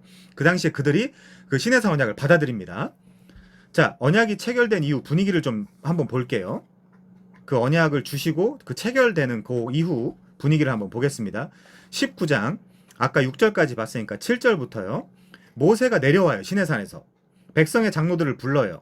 그리고 여호와께서 자기에게 명하신 그 모든 말씀을 그들 앞에 진술을 합니다. 그랬더니 이것들이 자기 수준과 형편도 알지 못한 채 뭐라고 이야기하죠? 백성이 일제히 응답하여 이르되 여호와께서 명령하신 대로 다 우리가 행하리이다. 자신감이 넘쳐요. 자신감이. 이것 때문에 그 구약의 그 실패의 역사, 이스라엘의 실패의 역사, 그 처참한 역사, 가 생긴 거거든요. 납작 엎드려서 아이고 하나님 어떻게 우리가 하나님과 조건적인 언약을 맺을 수 있겠습니까? 하나님 살려주세요. 은혜 주세요. 도와주세요. 우리한테 이렇게 조건으로 접근하지 말아주세요. 오직 하나님의 은혜로 우리가 살아날 수 있게 도와주세요라고 했으면 그게 맞죠, 사실은. 물론 이 역사를 거쳐야 이 구약의 한계와 이스라엘의 한계와 인류의 한계가 더 명확하게 드러나고, 그렇죠? 로마서 5장에 보면 범죄를 더하게 하려 하심이니라. 율법이 가입한 것은 범죄가 더 드러나게 하려 하심이라 이렇게 기록되어 있잖아요. 자, 그런 부분들도 있지만 우리가 이렇게 생각할 수도 있겠죠. 자, 우리가 다 행하리이다. 이 말을 했기 때문에 어떻게 된 겁니까? 언약이 체결됐어요. 이 시내산 언약이 체결됐어요. 이제부터 이 이스라엘 백성들은 이 지금 체결된 이 시내산 언약이 이들에게 작동하기 시작합니다. 반드시 작동하기 시작해. 하나님이랑 약속을 맺었으니까. 자, 모세가 백성의 말을 여호와께 전해요. 여호와께서 모세에게 이르시되 내가 빽빽한 구름 가운데서 내게 임함은 내가 너와 말하는 것을 백성들이 듣게 하며 또한 너를 영영히 믿게 하려 함이니라. 모세가 백성의 말을 여호와께 아뢰었으므로 여호와께서 모세에게 이르시되 너는 백성에게로 가서 오늘과 내일 그들을 성결하게 하며, 어떻게 해야죠? 하나님 만나는데 뭔가 하나씩 조건이 붙습니다. 뭔가 하나씩 절차가 붙어요. 성결하게 하래요. 자, 성결의 기준이 뭐죠? 어디까지 성결하게 하면 되죠? 자, 두 번째, 그들에게 옷을 빨래요. 옷을 빨게 하고, 세 번째, 준비하게 하여 셋째 날을 기다리게 하라. 여기 우리 선배님들 잘 아시겠지만 사람 숫자가 많아지면 야, 오늘이 셋째 날이야, 넷째 날이야? 오늘 둘째 날 아니야? 이런 식으로 서로 헷갈리기 시작하면 이거 지금 그 애굽에서 탈출한 이스라엘 민족이 장정만 60만이거든요. 한 200만, 300만 가까이 되는 사람들, 오늘이 둘째 날인지 셋째 날인지 넷째 날인지 사람 수가 많아지면 지들끼리 싸우고 헷갈리고 난리 납니다. 군대에서 그런 모습 많이 볼 수 있죠. 자, 셋째 날을 기다리게 하라. 이는 셋째 날에 나 여호와가 온 백성의 목전에서 시내산에 강림할 것임이니. 그러니까 이 율법을 지키려면 머리도 좋아야 돼요. 머리도 좋아야 되고 정신도 똑바로 차리고 있어야 되고. 너는 백성을 위하여 주위의 경계를 정하고 이르기를. 그럼 경계는 어디까지인데? 이렇게 하면 한두 끝도 없겠죠. 너희는 삼가 산에 오르거나, 산은 어디까지인데? 그 경계를 침범하지 말지니 산을 침범하는 자는 반드시 죽임을 당할 것이라. 그런 자에게는 손을 대지 말고 돌로 쳐 죽이거나 화살을 쏘아 죽여야 하리니 짐승이나 사람을 막론하고 살아남지 못하리라 하고 나팔을 길게 불거든 산 앞에 이를 것이니라 하라. 그러니까 이 언약이 체결된 뒤에 계속해서 어떤 하나님을 만나기 위한 조건이 붙죠. 이걸 할 수 있을까요? 인간이? 자, 모세가 산에서 내려와 백성에게 이르되 백성을 성결하게 하니 그들이 자기 옷을 빨더라. 모세가 백성에게 이르되 준비하여 셋째 날을 기다리고 여인을 가까이 하지 말라 하니라. 셋째 날, 레위기 같은 데 보면 뭐 생리할 때도 관계하지 마라, 뭐 온갖 율법에 여러 가지 규정들이 있거든요. 남성도 설정을 하면 뭐 부정하다, 며칠간 부정하다, 기다려라, 정결하게 하라, 이런 것들이 다 있거든요. 그거 하나라도 안 지키면 어떻게 되죠?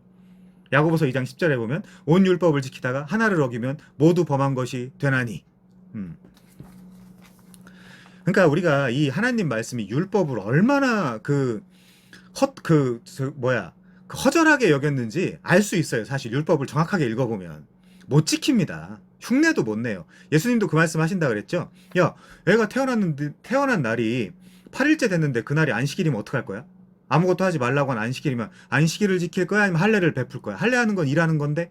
이렇게 예수님도 물어보신다니까요. 요한복음에서. 못한다니까요. 인간은 율법을. 자, 셋째 날 아침에 우레와 번개와 빽빽한 구름이 산 위에 있고 나팔 소리가 매우 크게 들리니 진중에 있는 모든 백성이 다 떨더라. 하나님을 만나면 기쁘고 자유롭고 평강이 있어야 되고 화목해야 되고 그래야 되는데 어떻게 하고 있다고요? 지금 다 떨더라. 이게 바로 비극입니다. 이게 바로 원수됨의 현실이죠. 모세가 하나님을 맞으려고 백성을 거느리고 진에서 나오매 그들이 산기슭에 서 있는데 시내산에 연기가 자욱하니 여호와께서 불 가운데서 거기 강림하심이라. 그 연기가 옹기까마 연기같이 떠오르고 온 산이 크게 진동하며 나팔 소리가 점점 커질 때에 모세가 말한즉 하나님이 음성으로 대답하시더라. 여호와께서 시내산 곧 그 산 꼭대기에 강림하시고 모세를 그리로 부르시니 모세가 올라가매 여호와께서 모세에게 이르시되 내려가서 백성을 경고하라. 백성이 밀고 들어와 나 여호와께로 와서 보려고 하다가 많이 죽을까 하노라. 말 안 듣는다니까요. 60만 명? 200만 명? 300만 명? 어떻게 야 가서 야 진짠가 아닌가 한번 가서 확인해 보자.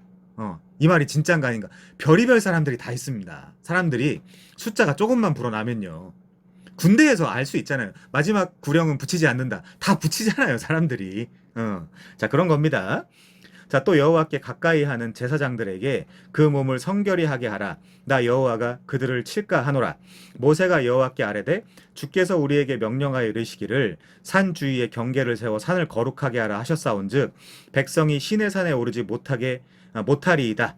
그러니까 아마 모세는 머리가 터질 겁니다. 이 많은 사람들을 어떻게 통제하지? 율법으로? 어떻게 통제하지? 그래서 각 개인에게 성령이 와야 돼요. 각 개인에게. 자, 여호와께서 그에게 이르시되 가라. 너는 내려가서 아론과 함께 올라오고 제사장들과 백성에게는 경계를 넘어 나 여호와에게로 올라오지 못하게 하라. 내가 그들을 칠까 하노라. 모세가 백성에게 내려가서 그들에게 알리니라. 자, 가장 친해야 할 분, 나와 가장 가까이 있어야 할 분과 벽이 생겼어요. 근데 그 벽이 뭐냐? 그게 구약이에요. 그게 신해상 언약입니다. 자, 이분과 함께 하려면 이 19장 이후 20장에서 10계명과 더불어 모세오경 전체에서 이 탈무드, 그러니까 그 구약 학자들이 세봤다 그래요. 두잇 두낫 해라 하지 마라. 613가지의 모든 율법을 지켜야 되는데 그럴 수 있는 사람은 단 한 사람도 없습니다. 그런 원리에서 하나님은 출애굽기, 민수기를 지나 요단강을 건너 약속의 땅 가나안에 들어가고 여호수아가 12지파에게 땅을 분배하고 나머지 잔당들과 전쟁들은 사사기에서 치르며 역사가 진행되어 오다가 지금 예레미야 당시까지 온 거예요. 이 율법 아래에서. 그럼 어떻게 될까요? 쫓겨나겠죠. 쫓겨나겠죠. 자, 예레미야서에서의 하나님의 질문은 이것입니다. 예레미야서 5장 1절이요.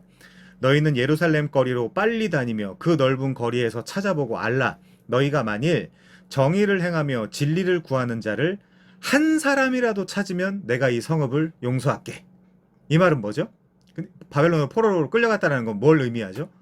한 사람도 진리를 구하며 정의를 행하는 사람이 없었다라는 거죠. 없었다라는 거죠. 자, 이 말을 바꾸면 시내산 언약, 구약 아래에서 진리를 찾고 정의롭게 사는 사람이 아무도 없었다는 뜻입니다. 그런데 이렇게 되면 이스라엘만 큰일 난 게 아니에요. 왜냐하면 이들을 제사장 나라로 삼는다라고 했잖아요. 그렇다면 이 진리와 정의는 이스라엘이 제사장 나라가 반드시 돼서 이방인들에게도 그 빛을 전해야 되는데 이스라엘이 하나님에 의해 즉 사나운 백성 갈대아 바벨론에 의해 멸망당하고 완전히 삭제당하게 된다면 이방인들도 다 끝장나겠죠. 그리고 또 바로 하나님에게도 문제가 생깁니다. 왜 하나님은 어떤 문제가 생길까요? 하나님은 아브라함에게 이런 약속을 하셨어요. 너를 통해서 네 후손을 통해서 너에게 준 언약을 통해서 이 세상 모든 민족이 복을 받을 것이라고 약속을 하셨어요. 자, 근데 여기서 지금 아브라함의 후손으로 넘겨져 가는 톨레도트 족보가 끊어지면 어떻게 됩니까? 이스라엘 작살나면 어떻게 돼요? 하나님의 그 언약도 삭제되는 거겠죠. 그래서 하나님이 팔 걷어붙이고 나서시는 것이 바로 뉴 테스타멘트, 새 언약입니다. 예레미야에 너무 잘 나와 있죠. 자, 예레미야 16장 10절 볼게요. 10절 이하. 네가 이 모든 말로 백성에게 말할 때에 그들이 내게 묻기를 여호와께서 우리에게 이 모든 큰 재앙을 선포하심은 어찌 됨이며 우리의 죄악은 무엇이며 우리가 우리 하나님 여호와께 범한 죄는 무엇이냐 하거든.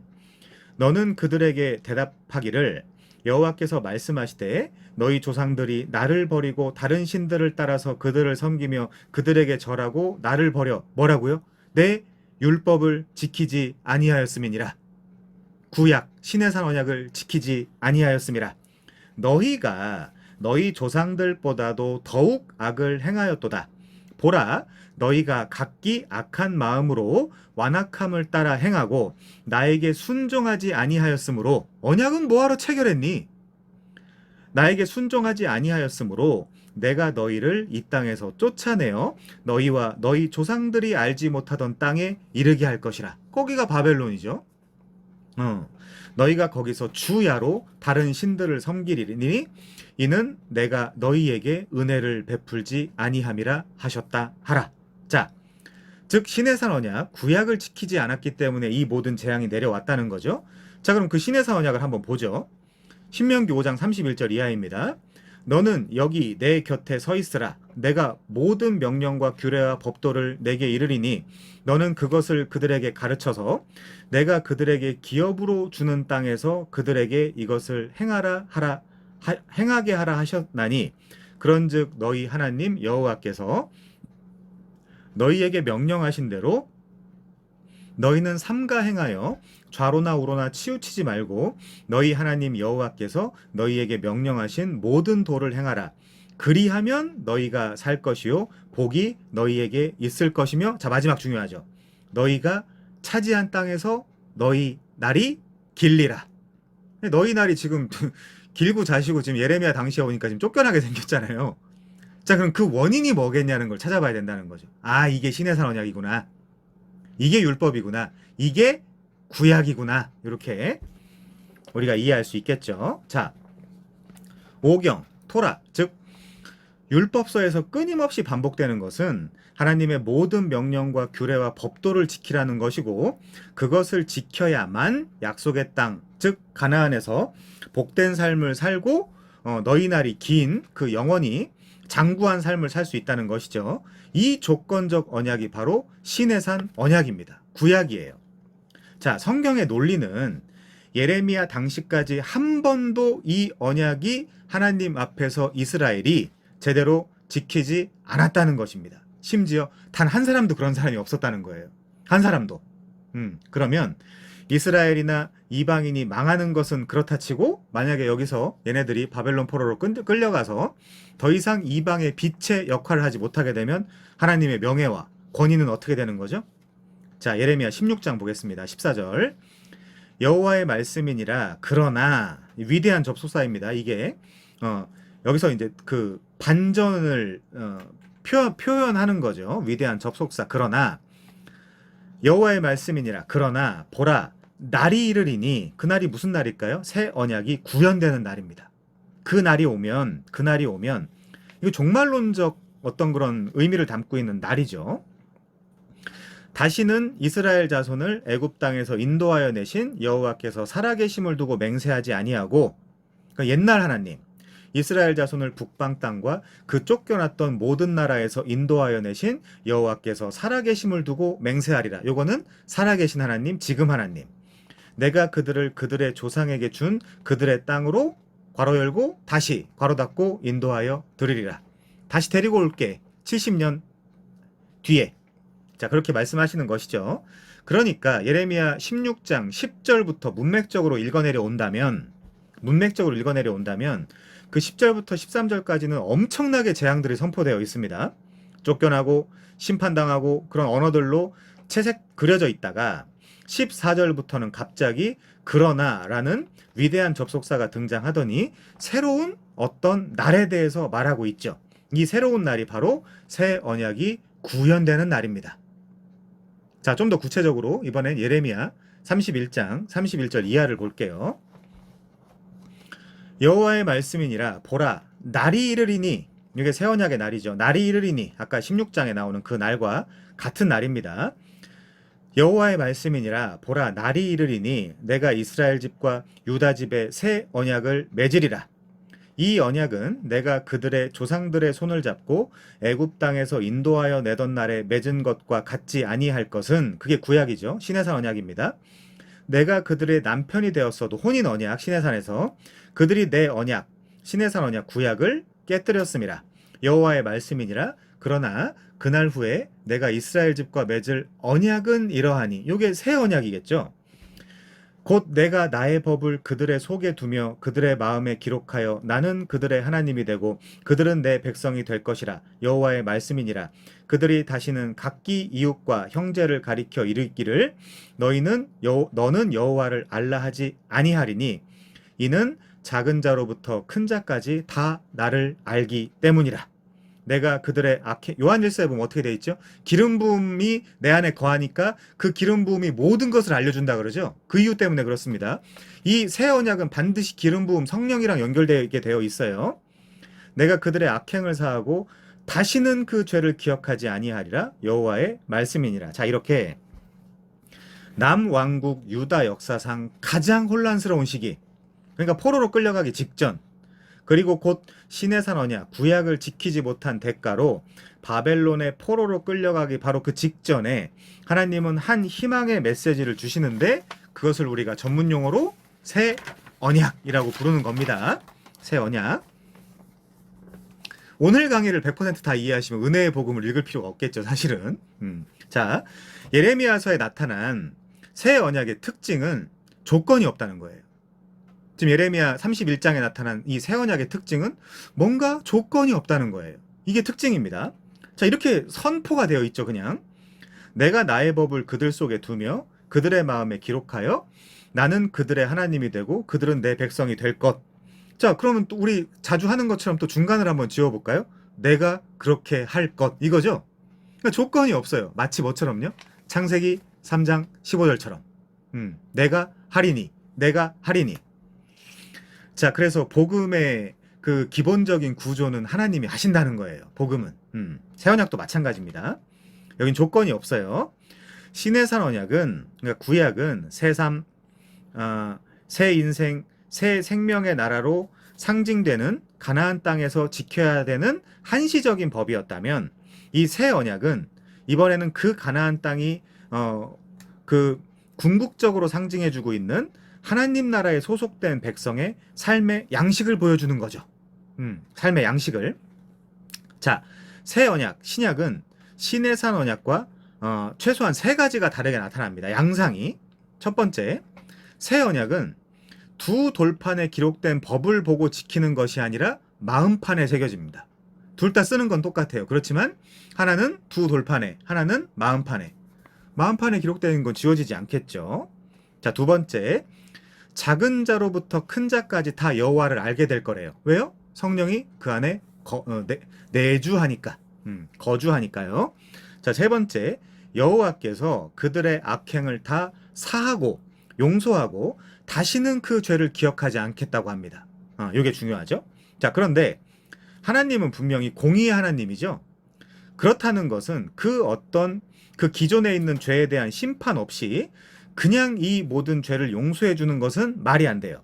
아무리 새 언약이 이렇게 반전으로 주어졌다 하더라도 반드시 우리의 죄는 심판을 받아야 되죠. 자, 그래서 여기로 넘어갑니다. 누가복음 22장 19절이요. 또 떡을 가져 감사기도 하시고 떼어 그들에게 주시며 이르시되 이것은 너희를 위하여 주는 내 몸이라. 성찬이죠. 성만찬. 너희가 이를 행하여 나를 기념하라 하시고 저녁 먹은 후에 잔도 그와 같이 하여 이르시되 이 잔은 내 피로 세우는 새 언약이니 곧 너희를 위하여 붓는 것이라. 그러면 아까 그 예레미야 31장에 나타난 그 새 언약의 바톤을 누가 받습니까? 누가 이어받습니까? 예루살렘과 유다 집의 대표이신 그들의 사실 장자라고 할 수 있는 그 하늘의 별과 같이 많다라고 했지만 하나님이 아브라함을 통해서 하늘의 별과 같이 많다라고 했지만 그 자손 거기 진정한 별은 곧 그리스도 한 분이잖아요. 갈라디아 3장 16절에 보면 그 대표이신 예수님이 그 이 새 언약의 바톤을 받는다는 거예요. 그 새 언약을 예수님이 성취한다는 거예요. 그러니까 어떤 인간들이랑 받지 않아요. 어떤 다른 인간들이. 예수님이 우리가 계속해서 그 배우고 있는 우리를 대신하고 대표하여 대속하는 것으로 이 새 언약을 성취하시는 거죠. 자, 그럼 논리적으로 우리는 그 안에 소속될 수 있게 그분을 믿고 신뢰하기만 하면 이 새 언약을 우리가 지킬 의무를 받는 것이 아니라 그 새 언약의 효과와 효력을 누릴 수 있게 되는 거예요. 그래서 그분이 우리의 대표고 그분이 우리의 왕인 것입니다. 자, 예수님의 십자가 죽음을 통해서 나의 모든 죄가 용서함을 받는 것이 바로 새 언약이죠. 그래서 우리는 이분만, 지금 새 언약을 맺겠다라고 하신 그분만 의지하면 되는 거예요. 자, 이 말은 신의 산 언약, 구약 아래에서는 아무도 구원받을 수 없고, 아까 의인 한 명도 없다 그랬잖아요. 의인이 될 수 없으며 심지어 하나님도 불의한 하나님이 될 수 있다는 뜻이에요. 왜요?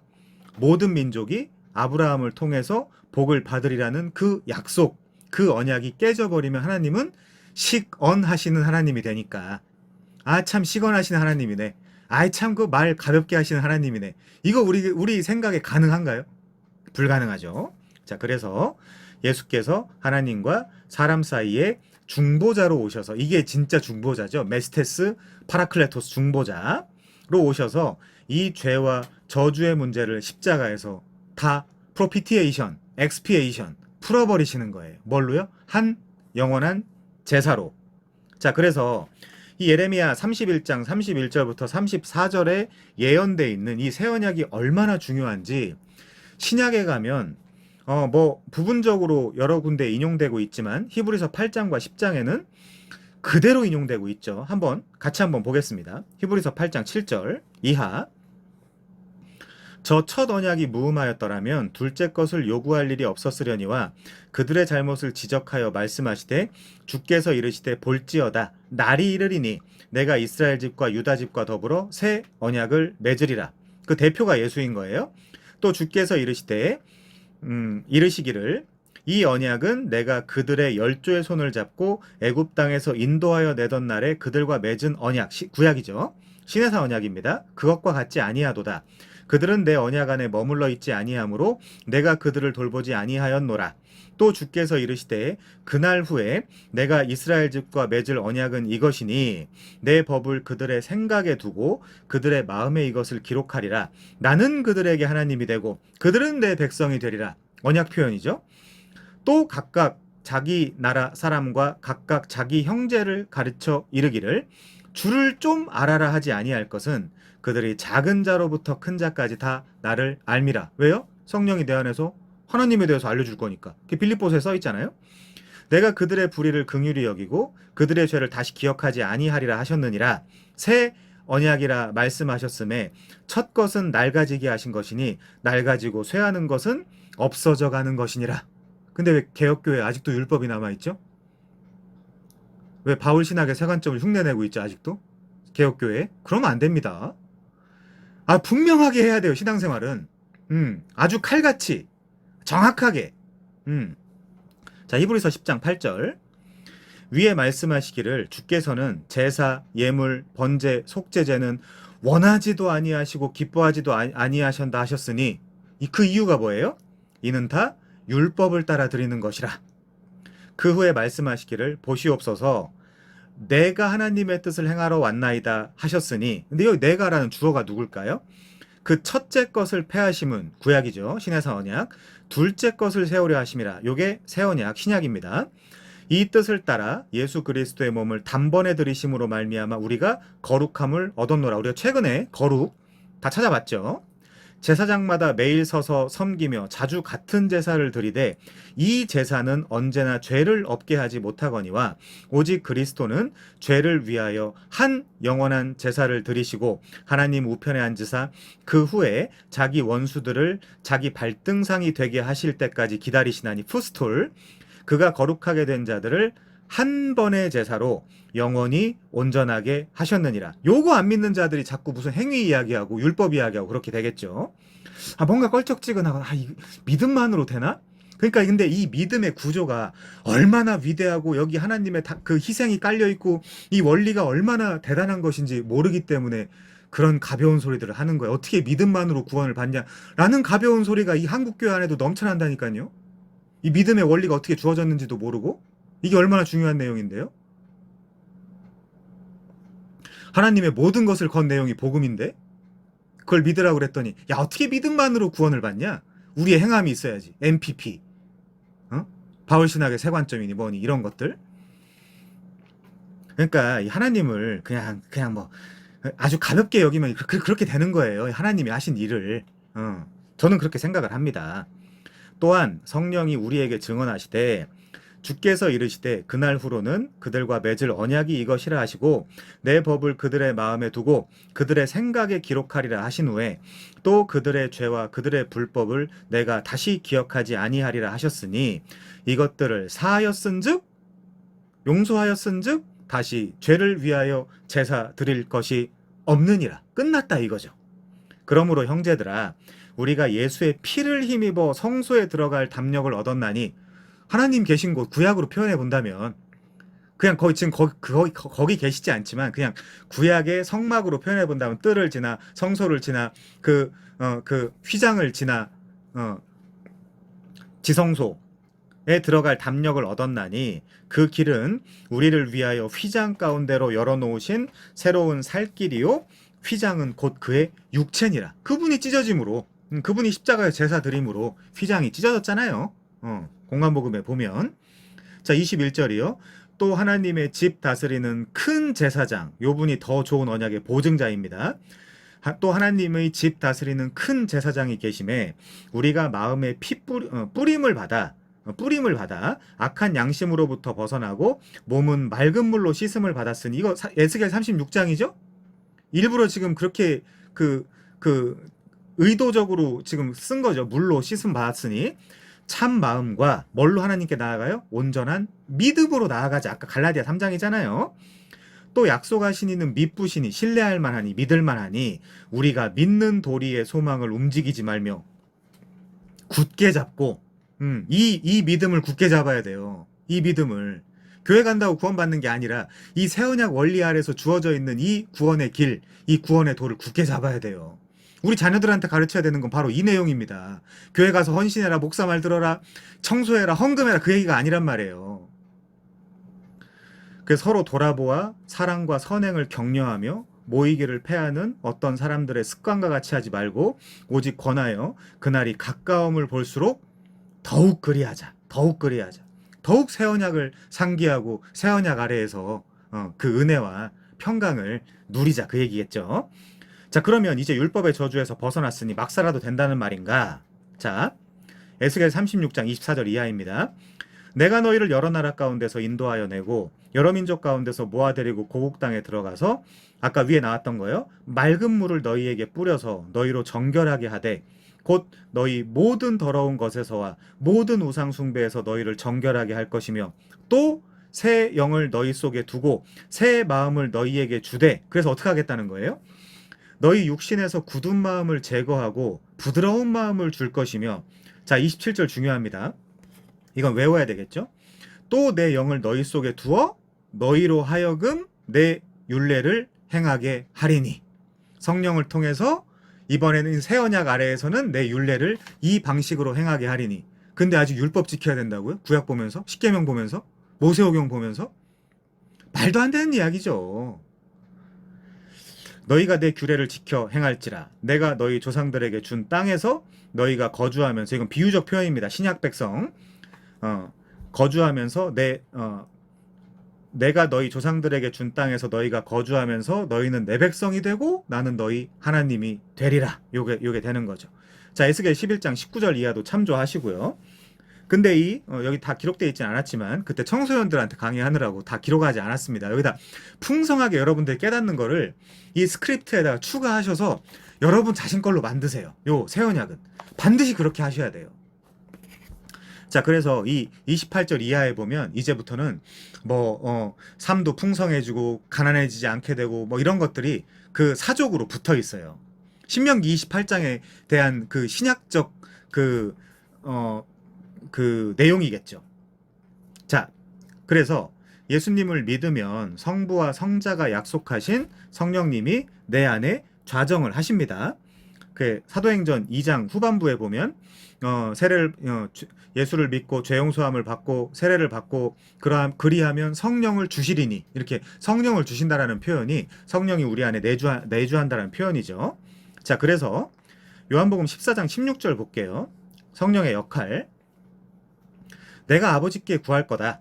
그가 또 다른 보혜사를 너희에게 줄 거다. 물론 성자에게서 나옵니다. 필리오케 논쟁이라고 말씀드렸죠. 내가 아버지께 구하겠으니 그가 또 다른 보혜사를 너희에게 줄 것이다. 영원토록 너희와 함께 있게 할 거다.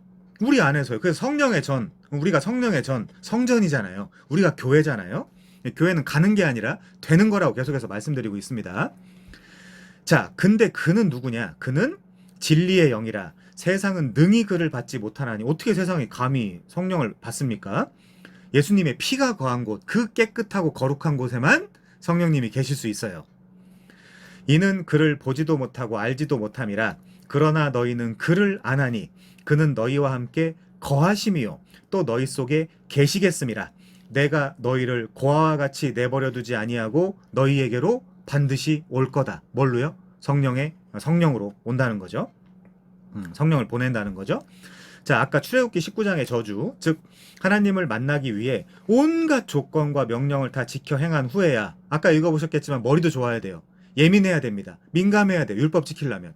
하나도 기억해내지 못하는 게 있어서는 안 돼요. 다 기억해야 되고, 그 갈라디아서 3장 20절 거기 보면 율법책에 기록된 대로 모든 것을, 온갖 것을 항상 다 지켜 행해야 돼요. 자, 그런 후에야 그 앞에 나아갈 수 있었어요. 그렇지 않으면 손대지 말고 돌로 치거나 활로 쏘라고 한 것이 시내산 언약이에요. 구약이에요. 이 말은 누구도 사실상 하나님 앞에 함부로 나아갈 수 없다는 뜻이 되겠죠. 자, 그런데 새 언약은 우리가, 그러니까 내가 주도권을 잡고 그 조건을 성취하는 것이 아니라, 예수님이 아까 바톤 받으셨죠? 내가 새 언약을 성취한다고. 예수께서 성취하시고 그분이 가지신 그의 의를 우리에게 임퓨테이션, 전가해 주시는 방식으로 바뀌었어요. 그 전가해 주실 때 우리가 개혁교회 오신 거 환영합니다 때 배웠죠? 칭의 때 배웠죠? 어떻게 전가해 주신다고요? 믿음이라는 수단을 통해서, by, through. 내가 믿어서가 아니에요. 그건 조건이잖아요. 믿음이라는 수단을 통해서 우리한테 이 의를 전가해 주신다는 거예요. 근데 그 믿음은요, 그 구원은요, 너희는 그 은혜에 의하여 믿음으로 말미암아 구원을 받았으니 이것이 너희에게서 난 것이 아니요 하나님의 선물이라. 행위에서 난 것이 아닌 이는 누구든지 자랑하지 못하게 하려 함이라.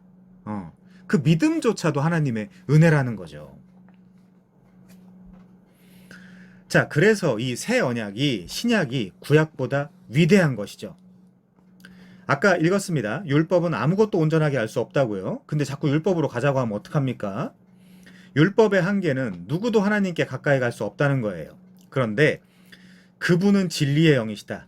그분은 너희와 함께 거하실 것이고 너희 속에 계실 뿐 아니라 예수와 함께 우리를 절대로 고아와 같이 내버려 두시지 않을 것이다. 이렇게 이야기하고 있죠.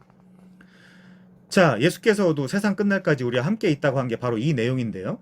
그렇기 때문에 우리는 삶을 살 때 매우 고독합니다. 외롭고요. 혼란스럽습니다. 내일 어떻게 살아야 되지? 정권이 바뀌었는데 이제 부동산 값은 어떻게 될까? 경제는 어떻게 되고, 뭐 사법부, 입법부, 행정부, 이 3권 분립은 어떻게 될까? 여러 걱정이 있고요. 우리 가정은 어떻게 될까? 나는 앞으로 어떤 미래를 살게 될까? 내 건강은? 보험 들은 건 잘 있나? 보험료가 오르지도 않나? 여러 가지 걱정이 있죠. 근데 다 중요합니다. 물론 다 중요하죠. 다 중요한데 우리가 제일 신뢰하고 믿어야 될 거는 이 진리의 영, 그는 너희와 함께 거하시고 너희 속에 계실 뿐 아니라 우리를 절대로 고아와 같이 내버려 두지 않고 진리 가운데로 인도해 주신다라는 이분을 믿으면서 살아야 되지 않을까요? 우리가 에클레시아, 교회라면 말입니다. 교회라면. 내 힘으로 율법을 지켜가면서 하나님께 칭찬받고 뭐 그 앞에 나아가고 그런 구조가 아니에요. 지금 신약은. 다만 제가 이 말씀만 드릴게요. 다만 율법에 기록되어 있는 그 요소들은 하나님의 영원하신 속성과 성품들의 반영이기 때문에 성령을 따라 살 때 그 하나님의 영원하신 속성과 성품이 반영되는 행위와 행실로 점점 나타나게 되어 있어요. 그래서 성령을 따라 산다라고 해서 율법을 완벽하게 지키는 자가 있다면 그 자의 길과 다르지 않아요.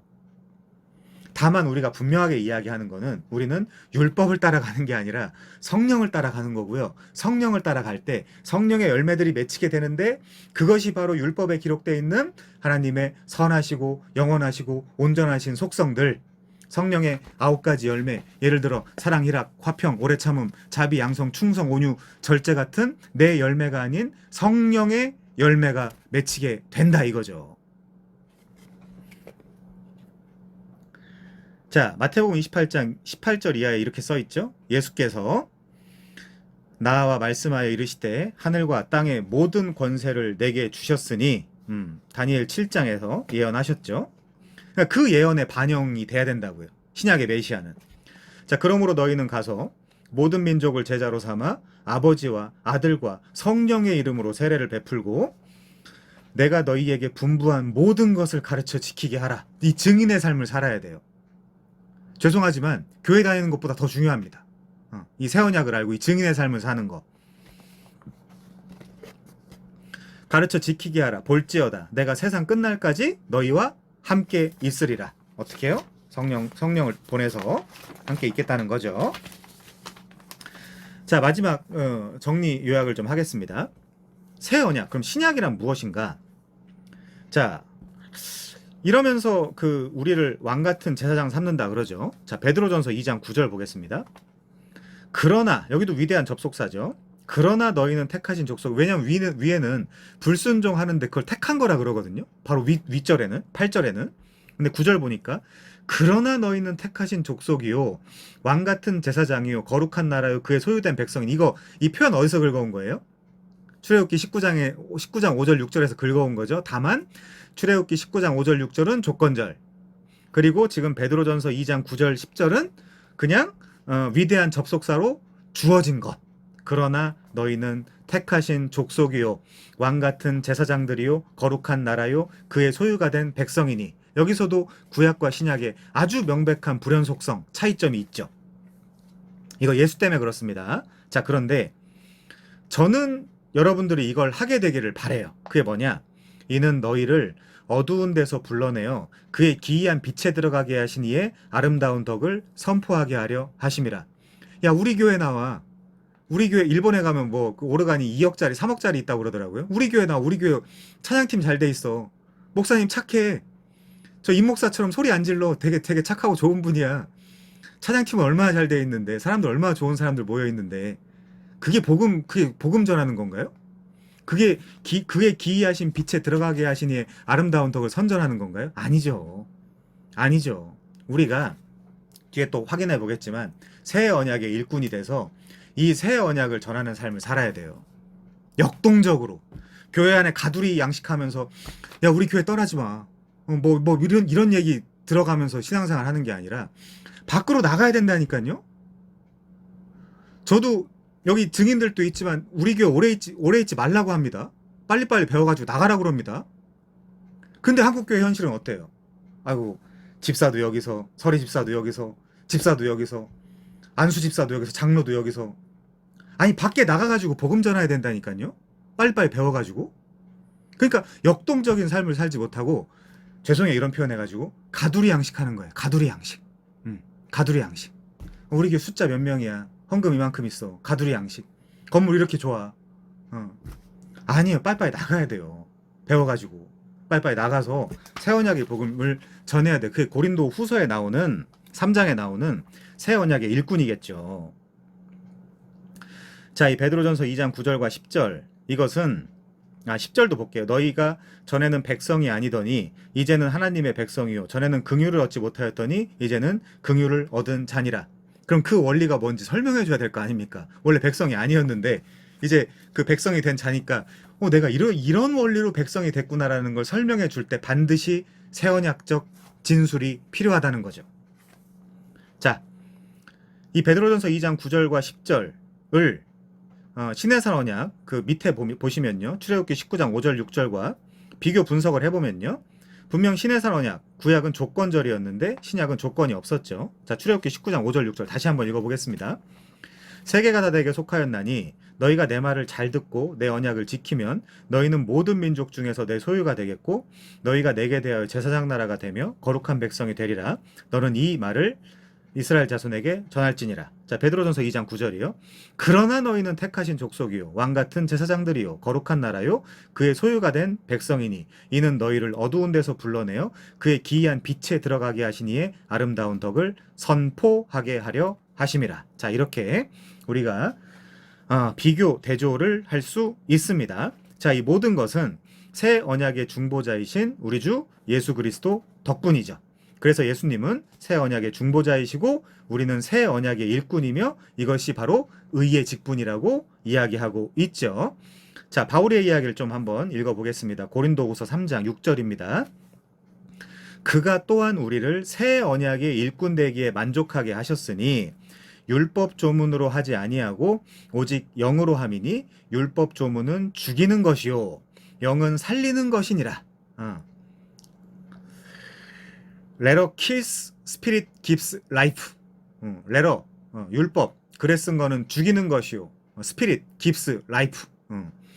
영은 우리한테 생명을 준다. 이렇게 이야기할 수 있겠죠. 여기서도 율법 조문과 영이 비교 대조되고 있죠. 그 산에서 두 돌판을 가지고 내려왔을 때 그 금송아지를 만들고 있었습니다. 이스라엘 백성들은. 그래서 레위 지파를 시켜가지고 사람들을 그 처벌하는데 그때 3,000명이 죽어요. 시내산에서 율법이 내려올 때 3,000명이 죽습니다. 자, 근데 하나님이 계신 곳에서 성령이 내려올 때 성령 강림절에 베드로가 설교를 하니까 3,000명이 살아나죠. 그 복음의 말씀을 듣고 자, 3,000명이 죽는 구약, 3,000명이 살아나는 신약. 율법은 죽이는 것이요 영은 살리는 것이다. 이걸 분명히 알아야 돼요. 그래서 자, 우리를 새 언약의 일꾼에 되게 만족하게 하셨어요. 7절 볼게요. 어떻게 해설이 되고 있냐. 돌에 써서 새긴 죽게 하는 율법 조문의 직분도 영광이 요만큼 있긴 있대요. 영광이 있어. 이스라엘 자손들은 모세의 얼굴에 없어질 영광 때문에도 그 얼굴을 주목하지 못하였거늘.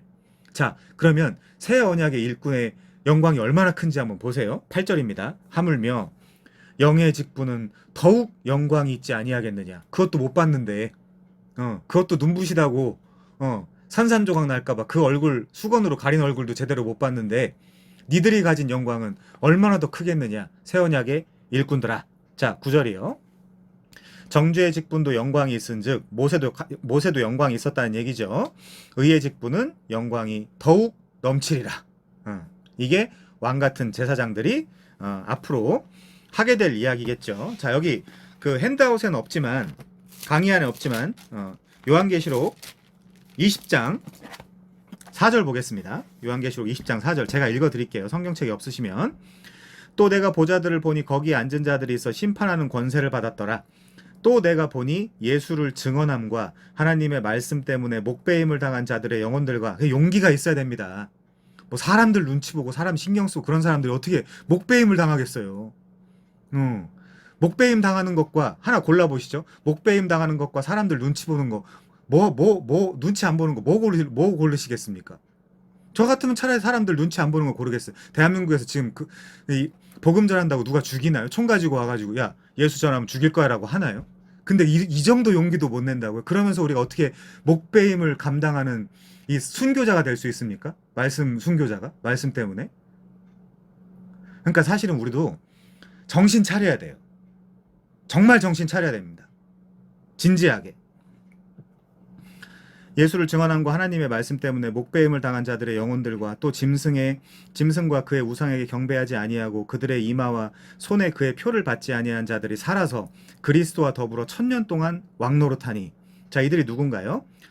5절 6절 읽어보죠. 그 나머지 죽은 자들은 그 1000년이 차기까지 살지 못하더라. 이는 첫째 부활이라. 이 첫째 부활에 참여하는 자들은 복이 있고 거룩하도다. 둘째 사망이 그들을 다스리는 권세가 없고 도리어 그들이 하나님과 뭐가 된대요? 그리스도의 제사장이 되어 1000년 동안 그리스도와 더불어 왕노릇하리라. 합치면 뭐예요? 왕같은 제사장이에요. 그게 그의 기이하신 빛에 들어가게 하시니 아름다운 덕을 선전하는 왕같은 제사장이에요. 이게 근데 이 역할을 안 하는데 어떻게 나중에 예수의 얼굴을 보실 겁니까? 그때 우리 행위대로 심판받는 거 전혀 아닙니다. 그렇지만 당연히 우리가 구원받은 자는 그의 덕을 선전하기 위해서 구원을 받았어요. 근데 덕을 선전하고 있지 않아요. 그럼 아니겠죠. 신자가 아니겠죠, 그러면. 논리적으로. 너무 깔끔하지 않습니까, 성경이? 자, 그래서 우리는 최선을 다해서 새 언약의 직분을 감당하면서 살아야 돼요. 어느 특정한 교회에 매여가지고 거기서 시간 낭비하고 있을 이유가 전혀 없습니다. 가두리 양식이에요, 가두리 양식. 이러면 또 목사들이 뭐라고 하겠죠. 전화도 오고 카톡도 오고 문자도 오고 그러겠죠. 상관없습니다. 자, 부디 구약과 신약의 연속성과 불연속성, 이 형식과 논리의 흐름을 잘 이해해서 이 성경을 통일된 관점으로 잘 해석해 나가는 여러분이 되기를 바랍니다. 자, 이 표를 비교하고 마칠게요. 옛 언약과 새 언약. 자, 옛 언약은 출애굽 후 시내산에서 주신 겁니다. 그리고 새 언약은 예수님의 마지막 유월절 만찬석에서 주어진 거죠. 옛 언약은 쌍방적 성격이 있었습니다. 근데 새 언약은 편무 언약이죠. 일방적 언약이었습니다. 옛 언약은 조건적 언약이었어요. 내가 뭔가 조건을 행해야 됐습니다. 내 언약을 잘 지키고 내 말을 잘 들어야 이 언약을 타먹을 수 있었죠. 자, 그런데 새 언약은 무조건적 언약입니다. 믿음을 통해서예요. 내가 믿어서가 아닙니다. 바이스루 전치사, 헬라어로는 디아. 자, 옛 언약은 일시적 언약이고요. 새 언약은 영원한 언약입니다. 옛 언약은 돌판에 기록됐고요. 새 언약은 마음판에 기록됩니다. 옛 언약은 율법으로 상징되고요. 표현되고요. 새 언약은 성령의 법으로 우리가 표현할 수 있습니다. 다만 성령의 법을 지킨다라고 할 때 율법에 기록되어 있는 그런 도덕적인 그런 도덕적이고 윤리적인 부분들이 무시되지 않죠. 우리가 새 언약에 산다라고 하면서 강간하면서 하나님을 섬겨라, 강도짓하면서 하나님을 섬겨라, 말이 안 되죠. 자, 그런 것들이 다 구약 율법에 다 기록이 되어 있습니다. 그렇다라고 해서 율법을 지키라는 이야기가 아니에요. 그렇게 말씀하시면 안 됩니다. 그거는 지금 새 언약을 이해 못하고 있다는 이야기가 되는 거기 때문에 그렇게 말씀하시면 안 됩니다. 자, 옛 언약은 모세에 의한 행위 언약이고요. 새 언약은 예수님에 의한 은혜 언약입니다. 자, 다시 말씀드리지만 부디 이 나누어 드린 이 핸드아웃에 파일로 다 드렸으니까 거기다가 개인적으로 뭔가 첨가하시거나 빼시거나 하셔서 자기만의 대본, 자기만의 스크립트를 만드셔서 주변 사람들과 함께 잘 나누시고요. 그러면서 우리 고린도후서 3장에 기록된 대로 요 새 언약의 일꾼, 요 새 언약의 직분을 잘 감당하면서 우리의 그 남은 여생을 거기에다 헌신하고 투신하시는 우리가 되기를 바랍니다. 자, 오늘 특강 여기서 마치겠습니다. 매우 수고 많으셨습니다.